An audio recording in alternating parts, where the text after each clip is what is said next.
नारळी पौर्णिमा म्हटलं की मुंबईतला एक गडी सूट बूट घालून सज्ज होतो. या माणसाची लगबग वरळीत समुद्रात नारळ सोडण्यासाठीची असते. हा माणूस कोण असा प्रश्न तुम्हाला पडला असेल.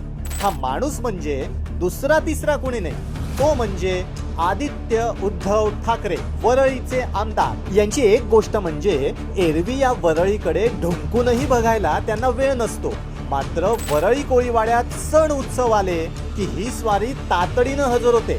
वरळीच्या लोकांनाही यांच्या या वागण्याचा आता पश्चात्ताप होऊ लागलाय. याचीही काही कारण आहे. आदित्य ठाकरे या मतदारसंघाचं प्रतिनिधित्व करत असल्यामुळे इथल्या प्रत्येक घडामोडीकडे संपूर्ण राज्याचं लक्ष असतं. मात्र गेल्या काही काळापासून आदित्य ठाकरे हे वरळी कोळीवाड्यात कधीच जात नाहीत किंवा तिथल्या स्थानिक लोकांशी त्यांचा संपर्क तुटलाय अशी टीका सातत्यानं केली जाते. या टीकेमागे निव्वळ राजकीय हेतू नसून स्थानिक पातळीवरील काही महत्त्वाचे सामाजिक आणि पायाभूत प्रश्न कारणीभूत आहेत. या नाराजीचं सर्वात मुख्य कारण म्हणजे मुंबईचा महत्वाकांक्षी कोस्टल रोड प्रकल्प.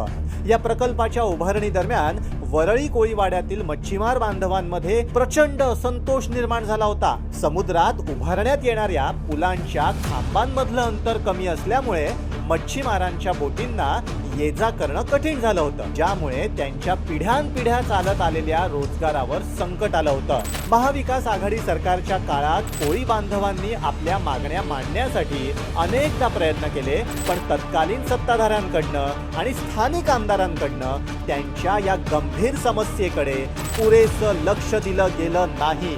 उलट या आदित्य ठाकरेंचे वडील उद्धव ठाकरे स्वतः मुख्यमंत्री असूनही त्यांनी मुलाच्या मतदारसंघाकडे दुर्लक्ष केलं. मात्र वरळी कोळीवाड्यातल्या नागरिकांसाठी धावून कोण आलं तर ते एकनाथ शिंदे साहेब.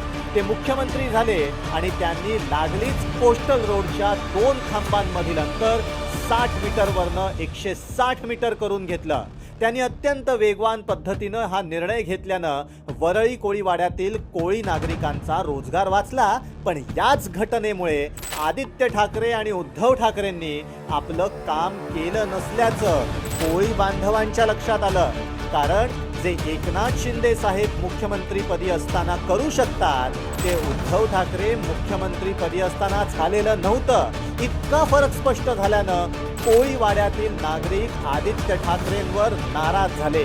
फक्त सणासुदीला सोशल मीडिया टीमसह वरळी कोळीवाड्यात येणारे आदित्य ठाकरे अडीअडचणीला आणि सुखदुःखाच्या काळात मात्र आपल्यापासून लांब असतात अशी ठाम समजूतच आता वरळी कोळीवाड्यातल्या नागरिकांची झाली आहे. याला आधार देखील आहे. त्यामुळेच आदित्य ठाकरे हे शो शायनिंग पुरतेच मर्यादित असणारे नेते आहेत हे वरळी कोळीवाड्यातील कोळी बांधवांचं म्हणणं आता योग्यच म्हणावं लागेल.